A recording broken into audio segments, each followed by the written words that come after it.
जय श्री श्याम साथियों, कैसे हैं आप सब। स्वागत है आपका एक बार फिर आपके अपने YouTube channel Shri Shyam class and. जी हाँ साथियों, साइकोलॉजी की अपनी जो सीरीज चल रही थी उसके अंदर 12 पार्ट पूरे हो चुके हैं।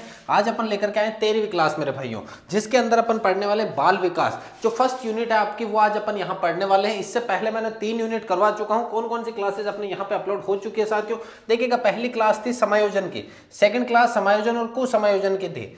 सेकंड के बाद में साथियों यहाँ देखिएगा तीसरी क्लास थी अधिगमकर्ता की, चौथी व्यक्तित्व की, पांचवी क्लास बुद्धि की, छठी क्लास संवेगात्मक बुद्धि की मैंने ली है, सातवीं क्लास अधिगम की, आठवीं क्लास अधिगम की थ्योरी और सिद्धांत के बारे में, नवीं क्लास में गेस्टोल्टवादी सिद्धांत सीआर और आरएस थ्योरी, 10वीं क्लास में अधिगम के सिद्धांत, 11वीं क्लास में चिंतन पढ़ाया पूरा मैंने, और 12वीं क्लास में साथियों अभिप्रेरणा पढ़ाई है। 12 क्लासेस कंप्लीट हो चुकी है। पूरी की पूरी क्लासेस साथियों आपको अपने यहाँ चैनल पे पूरी की पूरी क्लासेस प्लेलिस्ट के अंदर मिल जाएगी साथियों। आपको बस इतना सा लिखना है, रीड प्लेलिस्ट। जो आप वहां जाओगे उसके अंदर सब बनी हुई है, read men's psycho, read man psycho, उसके अंदर ये 12 क्लासेस अपलोड रहेगी।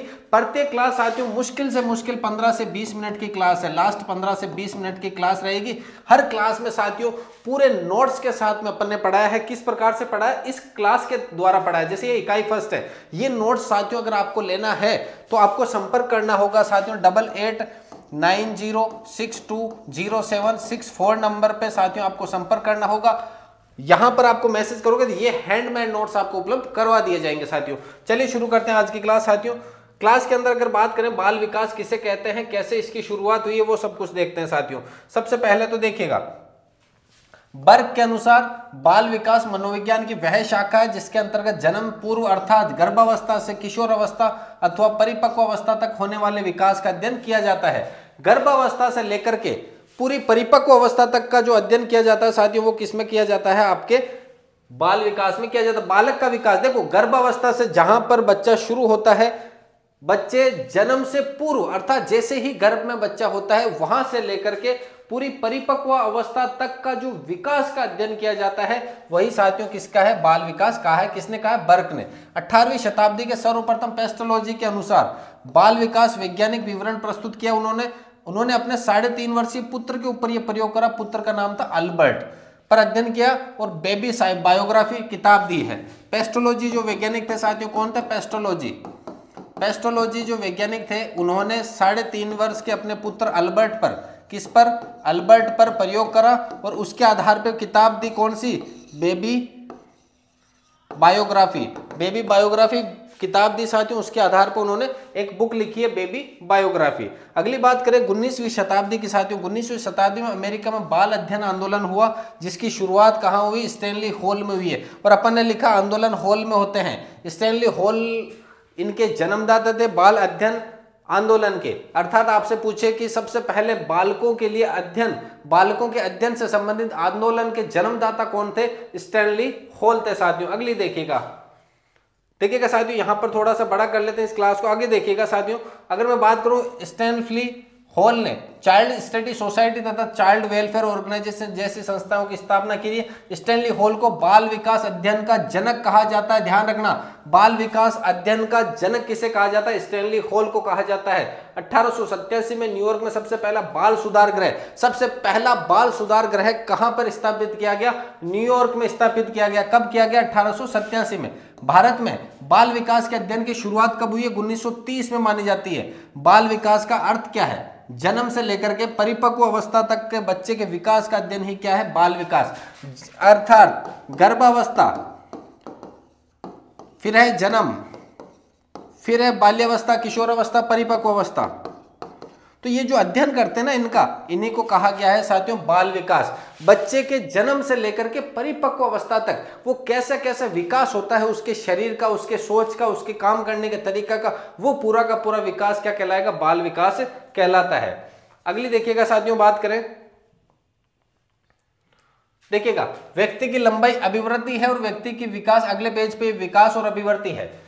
लंबाई जो बढ़ रही है वो तो कहलाती अभिवृद्धि, व्यक्ति के अंदर शरीर बढ़ रहा है तो अभिवृद्धि हो रही है। लेकिन शरीर के साथ साथ उसमें गुण भी बढ़ रहे हैं तो वो उसका विकास है, सर्वांगीण विकास होता है साथियों। क्रो एवं क्रो, बाल मनोविज्ञान वह वैज्ञानिक अध्ययन है जो व्यक्ति के विकास का अध्ययन गर्भकाल के प्रारंभ से होकर के किशोर अवस्था की प्रारंभिक अवस्था तक करता है। अर्थात गर्भकाल से लेकर के किशोर अवस्था तक का संपूर्ण अध्ययन क्रो वे क्रो के अनुसार बाल मनोविज्ञान है। क्रो वे क्रो कहता है कि गर्भावस्था से लेकर के उसकी किशोर अवस्था तक का जो अध्ययन है उसी को क्रो वे क्रो ने क्या कहा है, बाल विकास कहा है। आइजेंक ने क्या कहा है, गर्भकालीन से जन्म, शैशवावस्था, बाल्यावस्था, किशोर अवस्था और परिपक्व अवस्था तक बालक की मनोवैज्ञानिक विकास प्रक्रियाओं का अध्ययन किया जाता है। देखिएगा क्रो एवं क्रो इन्होंने तो कहा है कि गर्भकाल से लेकर के किशोर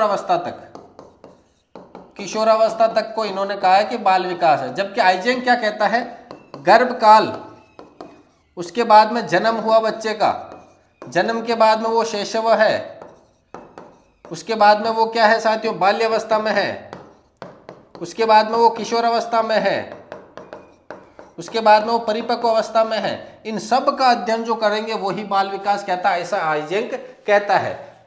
गर्भकाल से किशोर अवस्था तक का अध्ययन किसने कहा है, क्रो एवं क्रो ने। जबकि गर्भकाल से लेकर के परिपक्व सभी का जो अध्ययन है वो किसने कहा, आइजेंक ने कहा है साथियों।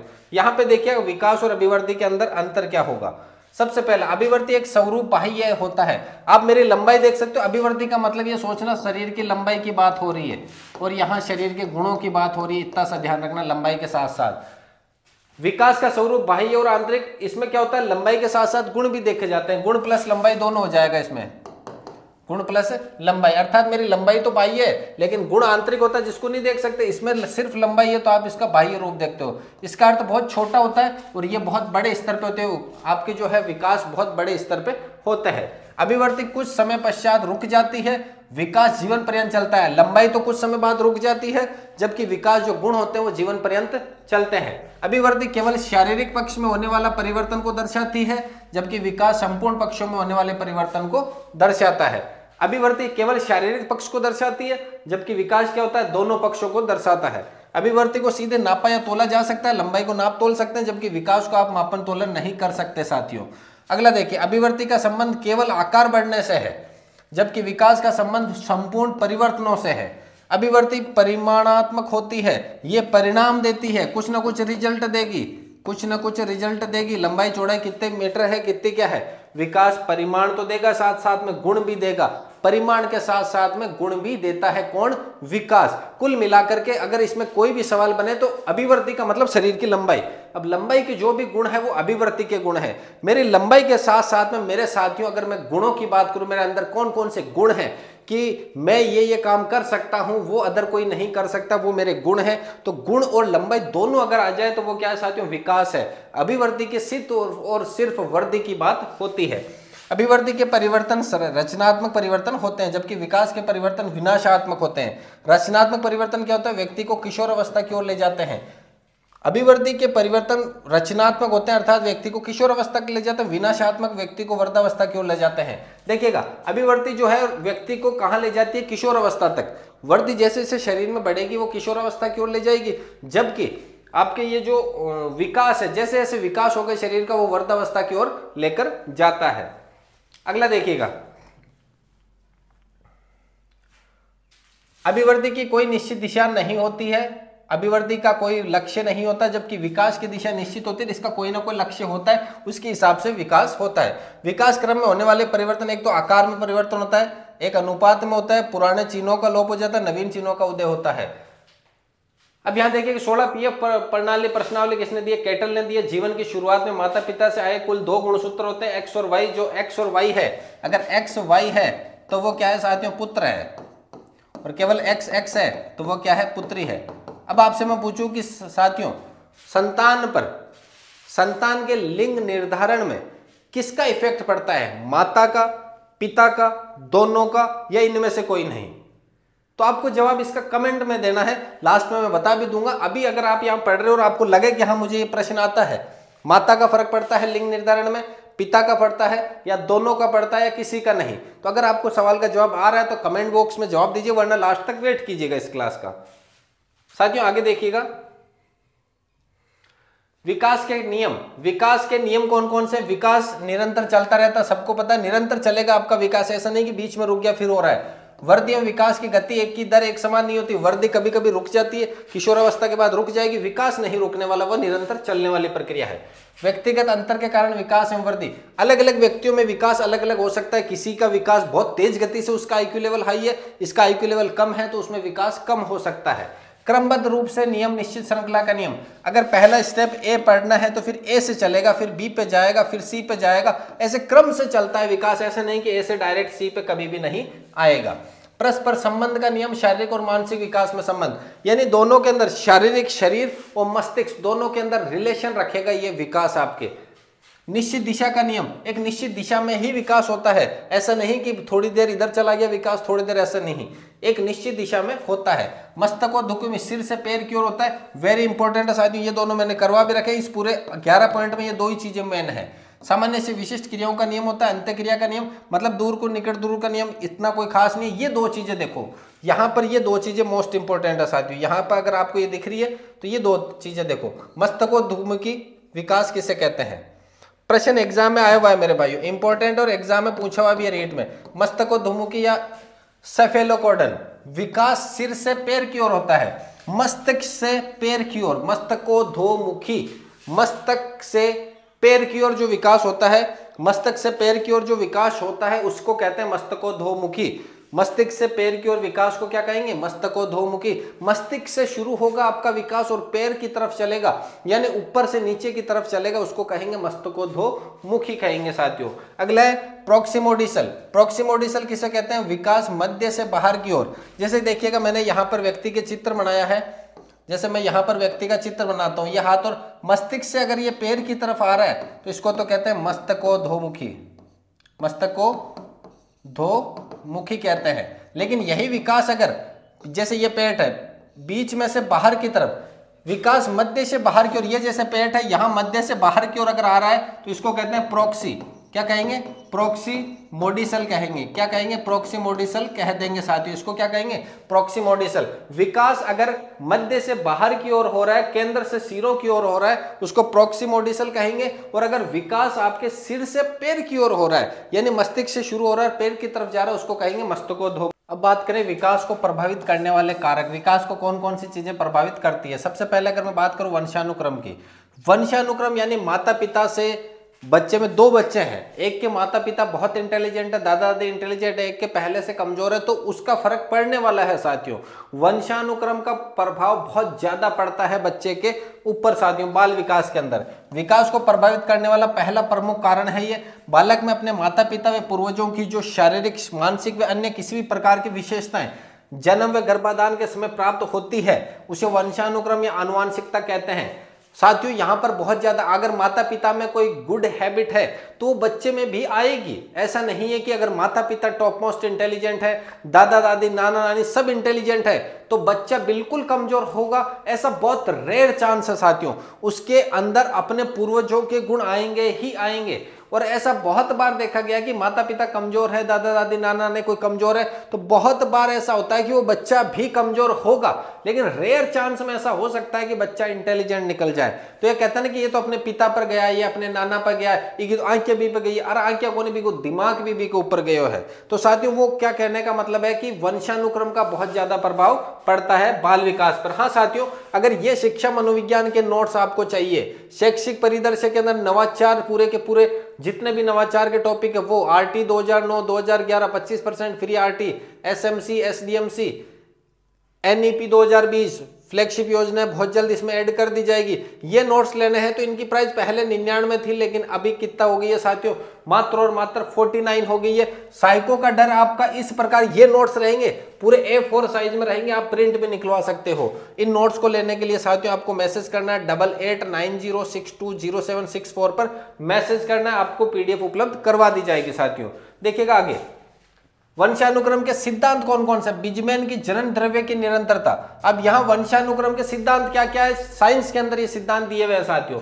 शरीर का निर्माण करने वाले जनन द्रव्य कभी भी नष्ट नहीं होते, ये पीढ़ी दर पीढ़ी, दादा दादी के गुण माता पिता में आए, माता पिता से वो बच्चे में जाएंगे, बच्चे से उसके बच्चे में जाएंगे, लेकिन वो पीढ़ी दर पीढ़ी चलते रहेंगे, कभी भी खत्म नहीं होंगे। ऐसा किसने कहा? बिजमैन ने कहा है। उपार्जित गुणों का असंचरण का सिद्धांत, यानी आपने बाहर से कोई गुण अर्जित किए हैं तो उसको आगे हस्तांतरण होगा या नहीं होगा ये नहीं कह सकते। समर्थक है बिजमैन। बिजमैन ये कहता है शरीर का निर्माण जो द्रव्य होता है ना मेन, वही आगे से आगे चलेंगे। अगर आपने बाहर से कोई ज्ञान लिया है तो वो अगली पीढ़ी में जाए ये जरूरी नहीं है। उपार्जित गुणों के संचरण का सिद्धांत, जबकि लेमार्क ये कहता है कि अगर आपने कोई गुण उपार्जित करा है तो वो अगली पीढ़ी में जा सकता है। गाल्टन का जीव सांख्यिकी का सिद्धांत क्या कहता है, बालक में गुणों का हस्तांतरण केवल माता पिता से न होकर पूर्वजों से भी हो सकता है। गाल्टन ये कहता है कि जरूरी नहीं है कि माता पिता के गुण ही बच्चे में आए, उसके दादा दादी के भी आ सकते हैं। मेंडल ने जो सिद्धांत दिया, मेंडल ने सफेद चूहे मटर के पौधे पर प्रयोग करके ये कहा है कि एक ही माता पिता से उत्पन्न संतानों में भी विभिन्नता आ सकती है। जैसे आपने देखा होगा कई ऐसे भाई बहन भी है, भाई बहुत टॉप मोस्ट इंटेलिजेंट है लेकिन उसका छोटा भाई इतना इंटेलिजेंट नहीं है। तो ये मेंडल ये कहता है कि एक ही संतान से दो अगर उत्पन्न हो रही है एक ही माता पिता से, तो जरूरी नहीं कि दोनों की दोनों टॉप मोस्ट इंटेलिजेंट हो, इनके अंदर भी फर्क होता है। मेंडल के वंशानुक्रम के 3 नियम है। पहला प्रभाविता का, पृथक्करण का और स्वतंत्र अफ्यून का नियम। माता पिता के समान ही संतान होगी, पहला नियम में कहता है। दूसरा ये कहता है कुछ भिन्न होगी। तीसरा ये कहता है बिल्कुल ही भिन्न होगी। पहला नियम उसने दिया कि बोले माता पिता के जैसी संतान होगी, या तो पहला नियम है। दूसरों के यार थोड़ी थोड़ी तो अलग हो ही, जरूरी को नहीं कि माता पिता की जेन एज इट इज हुबहू कार्बन कॉपी बने, नहीं थोड़ी सी अलग हो बिना आपा केवा भिन्नता का या पृथक्करण का नियम। तीसरों के नहीं भाई साहब माता पिता बिल्कुल ही अलग है और संतान बिल्कुल ही अलग हो, कोई लेन देनो नहीं को, तो वो कहलाए साथियों आपने स्वतंत्र अफ्यून को नियम प्रत्यागमन का नियम वो कहलाएगा। आगे देखिएगा वातावरण, यह विकास को, अब पहला तो हो गया वंशानुक्रम प्रभावित करता है आपके बाल विकास को। अब दूसरा आपका वातावरण, आप जिस वातावरण में रहते हो उसी प्रकार का बच्चों का विकास होगा।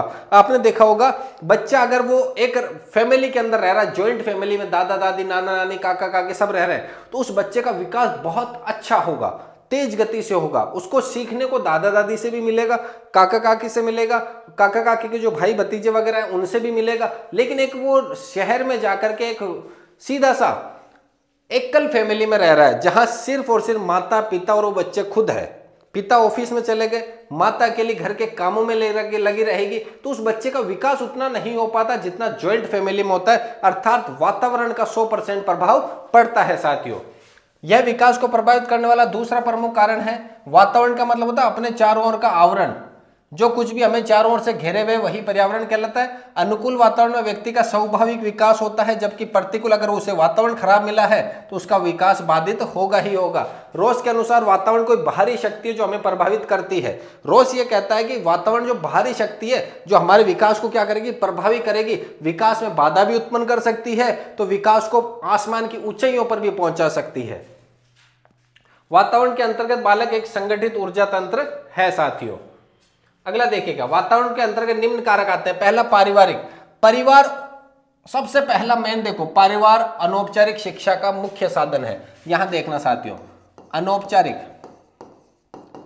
अनौपचारिक शिक्षा, यहां ये छोटे छोटे शब्द है और एक होता है औपचारिक शिक्षा। अनौपचारिक शिक्षा क्या होती है साथियों, जो हमें परिवार से प्राप्त होती है, जिसके अंदर अपन को डिग्री की, मार्कशीट की, किसी की कोई जरूरत नहीं होती है। और औपचारिक जो शिक्षा होती है ना, उसको आपके विद्यालय से प्राप्त होगी, ये ध्यान रखना साथियों। औपचारिक शिक्षा विद्यालय से प्राप्त होती है, जहां आपको सर्टिफिकेट या आपको मार्कशीट दी जाती है, उसको तो कहेंगे औपचारिक है। अनौपचारिक कोई ऑथेंटिक नहीं है, आपको परिवार से शिक्षा दी जाती है। और औपचारिक शिक्षा की प्रथम गुरु कौन हो गया, आपके टीचर होते हैं। अनौपचारिक में माता होती है।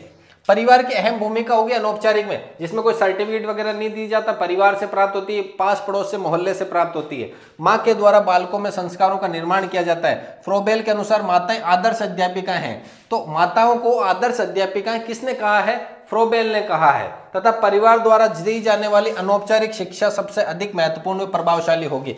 बच्चा 3-4 साल बाद स्कूल जाएगा, आंगनवाड़ी का एनईपी के अंतर्गत 3 साल बाद आंगनवाड़ी में जा सकता है वो, फ्रोबेल के अनुसार यह है आंगनवाड़ी के जो प्रक्रिया एनईपी के तहत। लेकिन अब 3 साल तक वो बच्चा परिवार के अंदर रहेगा, उसको दादा दादी से शिक्षा मिलेगी, माता पिता से मिलेगी, चाचा चाची से मिलेगी। तो वो शिक्षा, और आपने सुना होगा कि बच्चे के विकास का 50% काम 6 साल की उम्र से पहले हो जाता है।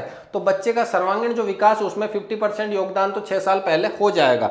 तो बच्चे का विकास 6 साल से पहले हो रहा है तो उसका 50% हो रहा है, तो वो सब कुछ कहां से सीखेगा, परिवार से जो शिक्षा सीखेगा वो उसके लाइफ टाइम रहने वाली है। शुरू में, स्कूल से तो बाद की बात है साथियों। पेस्टोलॉजी क्या कहता है, परिवार सीखने का सर्वोत्तम साधन बालक की प्रथम विद्यालय है। बालक की प्रथम विद्यालय किसको कहा है, विद्यालय, बालक की प्रथम विद्यालय आपके परिवार को। अगला है विद्यालय वातावरण। अब परिवार के बाद में वो स्कूल जाएगा। विद्यालय औपचारिक शिक्षा है साथियों, अभी अपन ने बात करी विद्यालय से औपचारिक शिक्षा का प्रमुख साधन है। इसमें विद्यालय शिक्षक की अहम भूमिका होती है। शिक्षक को शिक्षण प्रदान करने की महत्वपूर्ण धुरी माना जाता है। फ्रोबेल शिक्षा को बालोत्थान का कुशल मालिक कहते हैं। फ्रोबेल ने एक नियम दिया था जिसके अंदर वो टीचर को तो मालिक कहता है, बच्चों को फूल कहता है, और वो जो ज्ञान देने की बात होती है पानी देकर के सींचता है, वो वाली बात कही है। बालक विद्यालय में जाकर समलिंगीय समूह बनाता है। अपने जैसे लड़का लड़के के साथ समूह बनाता है, समलिंग यानी एक लिंग, लड़कियां लड़कियों से दोस्ती करती है, उनके साथ सौभाव बनाती है और समूह में खेलते हैं। सामूहिक खेलों के माध्यम से बालक में सामाजिकता का विकास होता है। वर्तमान समय में बालक के सामाजिकरण का मुख्य घटक परिवार की अपेक्षा विद्यालय को माना जाता है। अभी के समय माता पिता के पास इतना टाइम नहीं होता, सब जॉइंट में नहीं रहते, कोई सिटी में रह रहा है, कोई कहाँ रह रहा है, समूह में जॉइंट में नहीं रहना चाहते। नए युगल दंपति वो चाहते हैं अपनी आजाद जिंदगी जीना, तो माता चली जाती है जॉब में चले जाते, पिता जॉब में चले जाते हैं, बच्चा अकेला घर पे रहता है। तो उसको सीखने के लिए विद्यालय से ज्यादा मिल रहा है। आज के समय परिवार से ज्यादा जो विकास उसका हो रहा है वो विद्यालय में हो रहा है। परिवार की उपेक्षा विद्यालय को माना गया है आज के अनुसार। विद्यालय में सामाजिक कौशलों के साथ साथ संज्ञानात्मक कौशलों का भी विकास होता है। संज्ञानात्मक मतलब चारों ओर का विकास होता है। दो तो हो गया, पहला हो गया वंशानुक्रम, दूसरा हो गया वातावरण, तीसरा सामाजिक एवं सांस्कृतिक वातावरण, समाज में रहकर के बालक के विकास पर प्रभाव पड़ता है। भौगोलिक, जैसे कोई बाड़मेर का है, कोई राजस्थान में अपने अजमेर का है, कोई जयपुर का है, तो भौगोलिक संरचना का भी बहुत प्रभाव पड़ता है साथियों। मनोवैज्ञानिक वातावरण, उसके इन्वायरमेंटल के चारों तरफ ऐसा वातावरण बना दिया उसके कि तेरे को गवर्नमेंट जॉब लगना, सुबह शाम उसके माइंड में, तो उसकी एक ही थिंकिंग रहेगी गवर्नमेंट जॉब। अगर वो बिजनेस फैमिली में पैदा हुआ है सॉरी, तो उसके माइंड में भी बिजनेस डाला जाएगा, तो वो सरकारी नौकरी की चाह वो रखेगा ही नहीं शुरू से। तो मनोविज्ञान का प्रभाव पड़ता है। जन संचार माध्यम जो टीवी वगैरह वो देखते हैं, आजकल आपने देखा होगा बच्चे कार्टून के प्रति बहुत ज्यादा लगाव हो रखा है उनका। माता पिता भी पीछे छुड़ाने के लिए मोबाइल दे देते हैं, ले देख। लेकिन ये आदत सबसे खराब है साथियों। या तो आप उसका टाइम टेबल शेड्यूल कर सकते हो छोटे बच्चे का कि आपको सिर्फ और सिर्फ 10 मिनट के लिए जब आप खाना खा रहे हो या 10 मिनट को आपको दिया जाएगा, या फिर संडे को 1 घंटे के लिए आपको मोबाइल दिया जाएगा। इसके अलावा साथियों जितना हो सके बच्चों के साथ अगर आप समय व्यतीत करोगे, खुद उनसे बातचीत करोगे, ऑफिस से आप खुद थके आ रहे आते हो, बच्चा अलग है, आप अलग बैठे हो, आप खुद रील स्क्रॉल कर रहे हो, तो बच्चे पे ऊपर बहुत नेगेटिव प्रभाव इसका पड़ता है साथियों। बच्चों को जितना ज्यादा समय दोगे, आने वाले समय में वही बच्चे आपको उतना समय देंगे साथियों। बाल विकास की अवस्था, हरलॉक ने 11 बताई है, रोस ने 4 बताई, जोन्स ने 4 और कॉलसैनिक ने 9 बताई है। विकास की अवस्थाएं 3 है साथियों। पहला तो शैशवावस्था, शैशवावस्था रहती है जन्म से 5 वर्ष तक, इसको पूर्व बाल्यावस्था भी कहा जाता है। अगली है बाल्यावस्था 6 से 12 वर्ष तक के बच्चों की, किशोर अवस्था 13 से 18 वर्षों की, प्रौढ़ावस्था 18 के बाद की बच्चों। देखिएगा ये नोट्स अगर आपको चाहिए साथियों शिक्षा मनोविज्ञान के शैक्षिक परिदृश्य नवाचार आरटी 2009 2011 25% फ्री वाली एसएमसी एसडीएमसी एनईपी 2020 फ्लैगशिप योजना इसमें ऐड कर दी जाएगी। ये नोट्स लेने हैं तो आपको व्हाट्सएप पे मैसेज करना है 8890, कौन से मैसेज नंबर पे, 8890620764 पर साथियों। ये पूरे के पूरे नोट्स आपको भेज दिए जाएंगे जिनकी प्राइस 99 थी, लेकिन अभी कितनी है साथियों, सिर्फ और सिर्फ मात्र 49 रुपए इनकी रेट रखेगी। एकदम सरल और सटीक भाषा में, और यही नोट्स पूरे यूट्यूब पे करवा रखे हैं मैंने। ये पूरे के पूरे मैंने करवा चुका हूं साथियों। ये पूरे मनोविज्ञान अपनी चल रही है। मनोविज्ञान के साथियों कितनी क्लास आएगी, यहाँ पर 20 क्लास आएगी, जिसमें अभी 13वीं क्लास चल रही है। ये 13वीं क्लास चल रही है। इससे पहले मैं पूरी 12 क्लासें करवा चुका हूं साथियों। उम्मीद करता हूं आपको आज की क्लास पसंद आई होगी। वीडियो को लाइक, चैनल को शेयर और सब्सक्राइब करना ना भूलिएगा मेरे साथियों। मिलते हैं क्लास नंबर 14 में, तब तक के लिए जय हिंद, वंदे मातरम।